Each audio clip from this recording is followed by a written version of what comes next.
Hey everybody, Rabbi David here, Torah Tech Guy. I've got some how-tos for you today. All right, so today I wanted to talk about some Kosher Zoom hacks. How can I do some really interesting things with Zoom to get the most out of this platform? Now there are like a gazillion different hacks. So we're just gonna do 5. I'm just gonna share 5 with you today. So a couple of them I've spoken about before, a couple of them are brand new. One of them was just launched yesterday. So let's jump into it. Okay, the first thing is dual monitors. Yes, I've talked about this before. If you aren't using dual monitors, you need to be using dual monitors. To get to dual monitors, oh wait, let me fix my thing here. By the way, feel free to chime in if you have your own Zoom hacks, feel free to chime in the chat. Let me open my chat here. Hey, is that Christo? Christo, say hi to me. Hey, Christo, how you doing? Good to see you. So in any case, in order to open, to turn on dual monitors, go into your Zoom app, not the Zoom settings online. Go into your Zoom app, click on the little gear icon in the top right. Let me actually do that for you so you can see it. So here I am in my Zoom app. Click on this gear icon. It's going to bring you into your in-app settings. From here, the very first thing in general is use dual monitors. The reason I suggest that you use dual monitors is because that way you can always have your gallery view open, and you can also have in a different little window, a different Zoom window, you can also have either the active speaker or the spotlighted speaker or your screen share or whatever.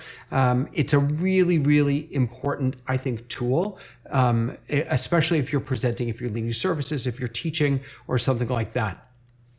Okay, that's number 1, dual monitors. Number 2 is customize your waiting room. Let me get out of this. Customize your waiting room. So this is really important because if you have your waiting room, and you should, by the way, especially, you should never do this, but if you post your Zoom link online, you should always have a waiting room. You can customize what people see, what they look at when they come into your waiting room. Now there's a rumor that in the next beta build of Zoom, which I don't have access to, but I've heard this from other people, there's a rumor that you'll actually be able to put a video into the waiting room. So you could actually maybe create a little video of upcoming events or slides or something like that. You could then push that into the waiting room for people to see. For right now, you can customize it. It's limited, but you do have some capacity to do that. In order to customize your waiting room, hop on over to zoom.us and go into log in, and then go into your settings on the left-hand side here. And then right up at the top here, it'll tell you that you have to use one security option. Make sure that your waiting room is enabled. Oh, my waiting room is not enabled. Why not? There you go. This is a different account. Sorry about that. Oh, you know why? No, because I'm logged into the wrong account. Let me log into the correct account. I apologize for that. So I wonder, now that I'm thinking about it, maybe this is just on the Pro plan, because that other account that I have is not a Pro plan. So here I have my waiting room enabled, and underneath that, waiting room options. So the options you select here apply to meetings hosted by users who turned waiting room on. So that is to say users on your account. So for me, it's just me. So everyone will go into the waiting room, and then I can write down here, let me zoom in a little bit. Can I zoom in? Yes, I can. I can click on Customize Waiting Room. So now you can see here that I can actually change what the title says. I have my title say, hello, make sure your Zoom name is your real name, because I want to know who I'm letting into my meetings. And so I ask that they make sure that their name is their real name. And then you're able to put a logo here if you want, or if this is a specific meeting as opposed to a generic link, you could put the meeting topic here. And then there's also another little note that you can add down here. Hi there, I'm so glad you're here. Hang on one moment while I get everything set up.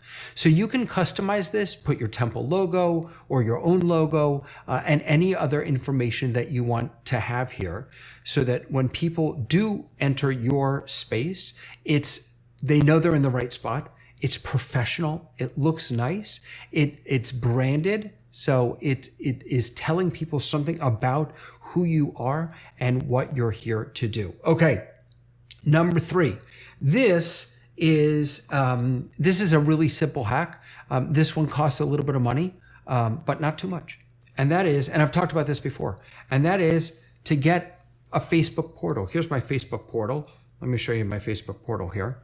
This is my Facebook portal. You're just looking at a picture here.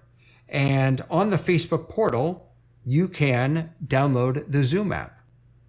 And then you can join a meeting. Now, I actually don't use the camera or the audio on this Zoom portal. This is the little guy, the 8-inch one. I got it for like 99 bucks, I think. And there's a little button here on top that I can just have my camera and my audio automatically turned off. So I have those automatically turned off. But the reason why I use this little portal is because every time you join a Zoom meeting, any Zoom meeting from a Facebook portal, Zoom sees that Facebook portal as a Zoom Rooms device. There are specific devices that are Zoom Rooms devices. A Zoom Rooms device bumps up the quality of your Zoom meeting to HD, to 720p. So just by joining your meeting from a Facebook portal allows you to bump up the quality of your meeting. Now, you may say, but David, wait a second. What should I have on that screen? It's not going to be video, right? I don't want to have another. Well, you could use it for video. There is a camera and a microphone built into the Facebook portal. But if you're just having it join as another device, just to bump up the quality of your meeting, what might you have on that screen for people to look at? And this is where the next hack comes in. And this is not mine, but check this out. I love this. This is so great. This is Ellie Garfinkel. Thank you, Ellie. I don't know if you're going to see this, but I'll tag you in the description. But check this out. He created a Zoom account that is always muted and always has its video off. And its profile photo is the QR code that allows for quick donations. So he's in a meeting here, maybe doing a minion, and he just has, I love the name. The name of this person is Be Generous. He just has this QR code as the avatar for this sort of dummy account. This is such a fantastic idea. So maybe you log in to Zoom on your Facebook portal with this new account that you create called Be Generous or Give Tzedakah or whatever you want to call it. And then you create a QR code as the profile picture of that account. And then that just, whenever you join a meeting with that account, that will persistently be up there. That is, unless you turn off hide non-video participants. As long as you don't hide non-video participants, you will be able to see that. So how do you create a QR code? There are a ton of different apps that will let you do this. This is one called app.qr-code-generator.com. It's a long name, but it's a pretty simple one. You just click on, I want to do it to a website maybe. And then you can just put in your website if you're using PayPal to collect donations or buy me a coffee or whatever. Click on next, and it will create a QR code for you. There you go. You can download this QR code. It just will download as an image file and then upload that as your profile picture to your Zoom account.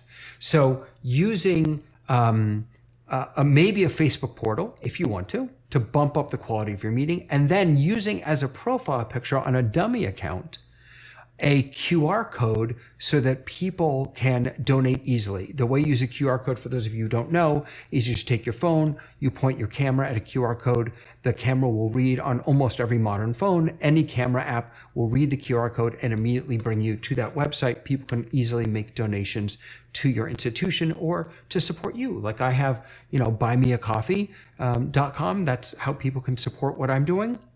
By the way, if you're interested, buymeacoffee.com/Torah Tech Guy. Would love your support. The